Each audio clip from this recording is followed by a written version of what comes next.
How does it go? You tell me. Left hook won't work on me. You know, we'll see. That's what they all say, but somehow I find the target every time. Don't be talking shit in my city. No, I'm serious. I'm serious. serious. Come on now. Come on now. You know how it is. Your city? Your city? Yeah, my city. You don't think I'm gonna hit you with that lipstick? No. For the mini fighters like you, I thought that was strong. Yeah, you go for it. You go for it. You go for it. You're the one that started that. You go for it. Can you just give us a reaction to that bit with Conor Benn? Classic Conor Benn. It was fun. You think you beat him? Yeah, of course. How does it end? I knock him out. He's a little too jittery. Is this our car? First off, Ryan Garcia. I don't think he done it. First things first.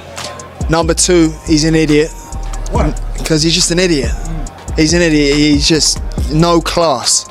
No class at all. You know, I think he's an absolute lemon. And I'd love to give him a good beating. I'd put it straight on him and hit him straight in the gym. And I'm going to do it for La Raza. That's what I'm going to do. I'm going to speak to him in Spanish. He's the idiot. A routine face-off suddenly erupted into complete chaos as tensions exploded between Ryan Garcia and Conor Benn during their fiery press conference.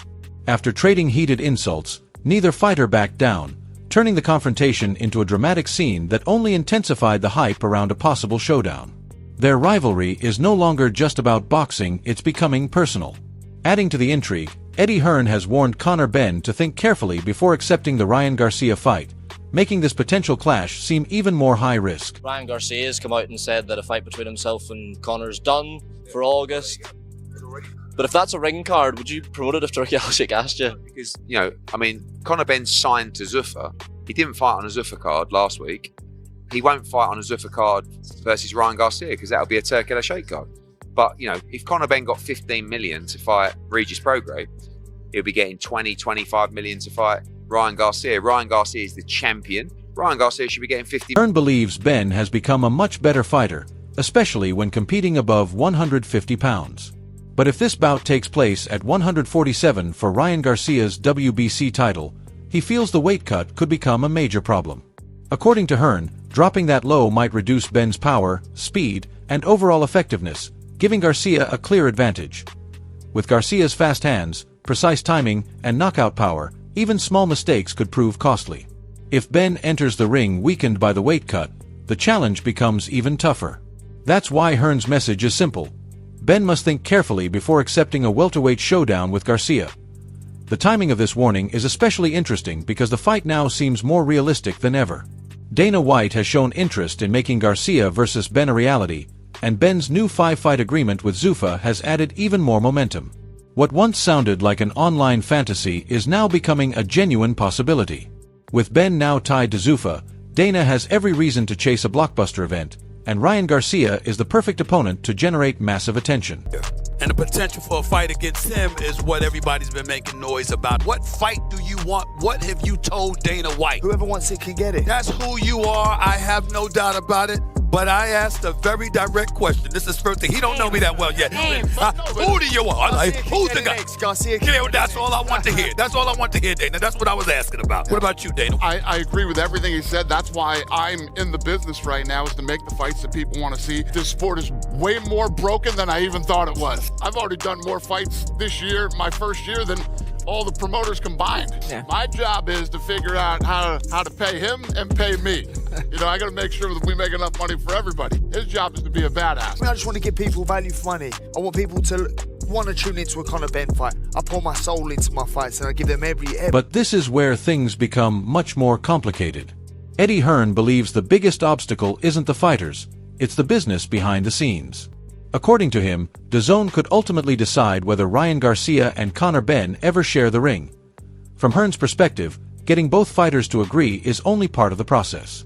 Garcia remains connected to DAZN, and if the broadcaster isn't involved or doesn't approve the arrangement, the entire fight could stall before it's officially announced. That means this is no longer just Garcia versus Benn. Now the negotiations involve Dana White, Oscar De La Hoya, DAZN, Eddie Hearn, and Paramount, with every major player trying to determine who has the final say in making this blockbuster fight a reality. Exclusive to DAZN. Therefore, if you want to procure his services, you need to be having a conversation, not just with Oscar De La Hoya, damn right, he's his actual promoter, but also with the broadcaster that holds that exclusivity.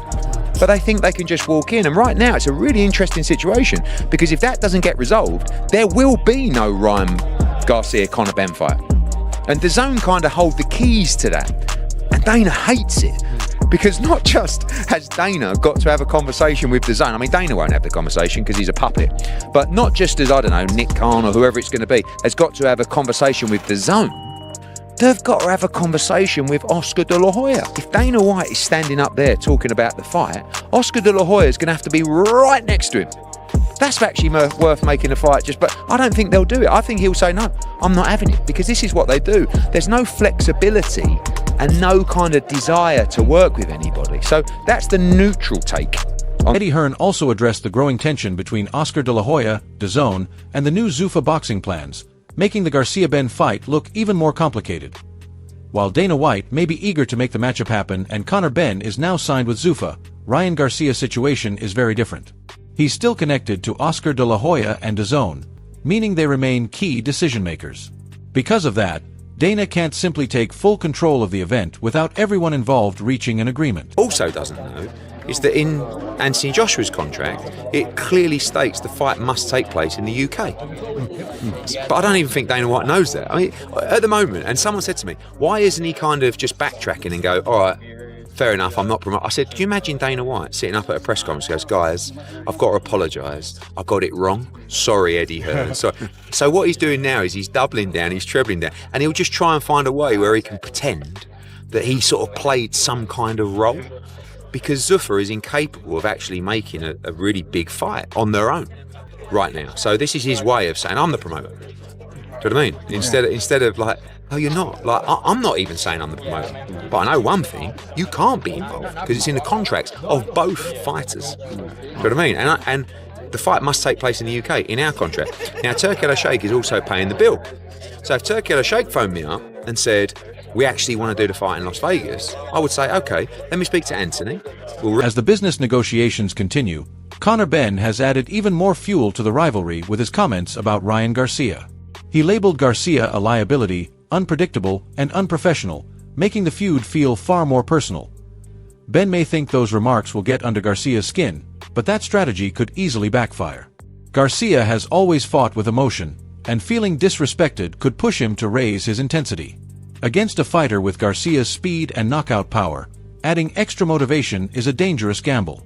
Instead of simply chasing a victory, Ryan could step into the ring determined to send a powerful message. Ryan Garcia is great for boxing. I think he's a liability. I think he's a loose cannon. I think he's unpredictable. Could say unprofessional. But ultimately, he's sheer entertainment. Gifted. He's got great hand speed.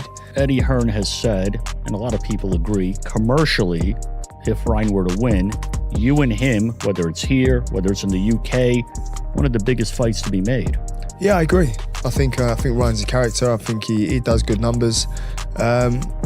If Ryan does win, no doubt we can make Ryan at Wembley in London. Regis Prograis also warned that Ryan Garcia cannot afford to overlook Conor Benn.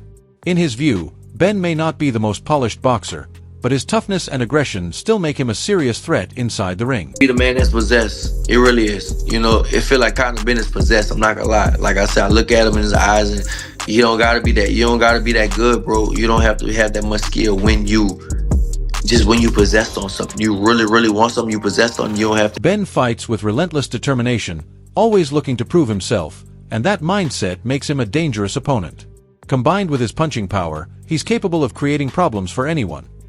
Even so, Regis believes Garcia has the edge with his speed, timing, and deadly left hook. But he also warns that Benn's constant pressure and powerful right hand could shift the fight in an instant. Have better skill. Ryan is fast, big hook and stuff like that. But Conor has power, and power can change everything, bro. When you got power, one punch can change everything. So I think it'll be a very interesting fight. Like I said, I think that skill-wise, of course, I lean more towards Ryan. But Conor's hungry. It's hard to beat somebody that's hungry, that wants to be a champion. It's hard to beat him, bro. And it'll be, if they do make that fight happen, it'll be very interesting to see. That's why Regis doesn't view this as an ordinary fight. He sees two dangerous punchers with the ability to hurt each other at any moment. When that much power and aggression collide, A single mistake could decide everything. I think somebody would get stopped. I think it's, of course, in boxing it's possible, but I would think somebody would get stopped in that fight. Because both of them, I mean, Conor can punch. Ryan is fast. He can punch also. I think it could go a distance, but I think if I had to pick, I think it gets stopped. Whoever lands, you know, Ryan is fast. He has a real good check hook. He's fast with that, but Conor has a lot of power in the right hand. Bernie also shared a strong opinion on the possibility of Conor Benn challenging Ryan Garcia for the WBC title. He believes the situation reflects boxing politics more than merit, arguing that Benn's latest victory alone wasn't enough to justify a championship opportunity. At the same time, Bernie noted that Garcia is also receiving a title shot despite coming off a defeat, showing that recent results aren't the only factor shaping major fights. Ben, I don't believe in his skill set. I don't believe him as a fighter. I'm not a huge fan. I'm not like against him in no type of way, but he hasn't won me over as a fan, as a believer in him, as being somebody